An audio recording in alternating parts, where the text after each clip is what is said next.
Phone receive করে hello বললে কি হয় জানলে আপনি অবাক হয়ে যাবেন। বর্তমান আমাদের সোসাইটির ভিতরে ম্যাক্সিমাম পিপল সকলেই আছে, সকলে হ্যালো বলে ফোন রিসিভ করে হ্যালো বলা শুরু করে। শুধু তাই নয়, অনেকে হ্যালো বলে তারপরে সালাম দেয়, হ্যালো আসসালামু আলাইকুম।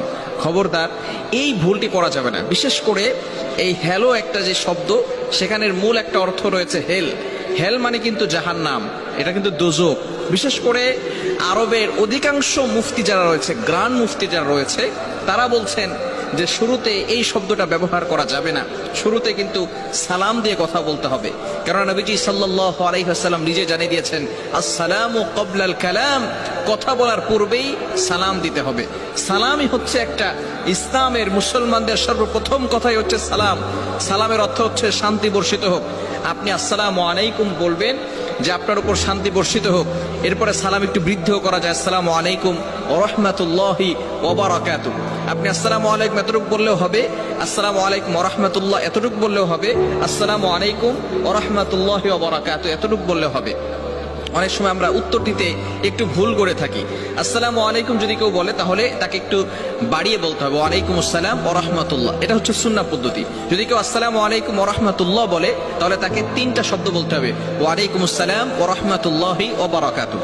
যদি কেউ তিনটা শব্দই বলে, আসসালামু আলাইকুম ওয়া রাহমাতুল্লাহি ওয়া বারাকাতুহু, তাহলে আপনিও তাকে পাল্টা তিনটিই বলবেন, এর বেশি বলবেন। অনেকে আবার ওয়া জান্নাতুহু ওয়া মাগফিরাতুহু ওয়া কিরামাতুহু, এগুলো কিন্তু সুন্নাহ নয়, এগুলো রাসূল সাল্লাল্লাহু আলাইহি ওয়াসাল্লাম আমাদেরকে শিক্ষা দেন নাই, এগুলো সালামের সুন্নাহ পদ্ধতি নয়। এজন্য তিনটা পর্যন্ত বলা যাবে, এর বেশি নয়। এজন্য প্রত্যেকটা কথা বলা শুরুতেই আমাদেরকে কিন্তু সালাম দিতে হবে। এই সালাম কিন্তু সর্বপ্রথম আসমানের আমল। আসমানের সর্বপ্রথম আদম আলাইহিস সালাতু ওয়াস সালামকে আল্লাহ পাক রব্বুল আলামিন যখন সৃষ্টি করেছিলেন, সৃষ্টি করার পরেই তিনি আদম আলাইহিস সালামকে একটা অর্ডার করেছিলেন। আল্লাহ পাক রব্বুল আলামিন আদেশ করেছিলেন, আদম যাও তুমি ফেরেশতাদেরকে গিয়ে সালাম দাও। তিনি সালাম দিলেন, আসসালামু আলাইকুম ওয়া রাহমাতুল্লাহ। আল্লাহ পাক রব্বুল আলামিনের আসমানের সর্বপ্রথম আমল হচ্ছে এই সালাম। এই সালাম দিলে মানুষের অহংকার দূর হয়, মানুষের ভিতরে যে অহংকার রোগ আছে, এই অহংকার থেকে সে মুক্ত থাকে। এবং সালামের ব্যাপারে আল্লাহ তাআলা পবিত্র কোরআনুল কারীমের ভিতরে আয়াত নাজিল করে দিয়েছেন।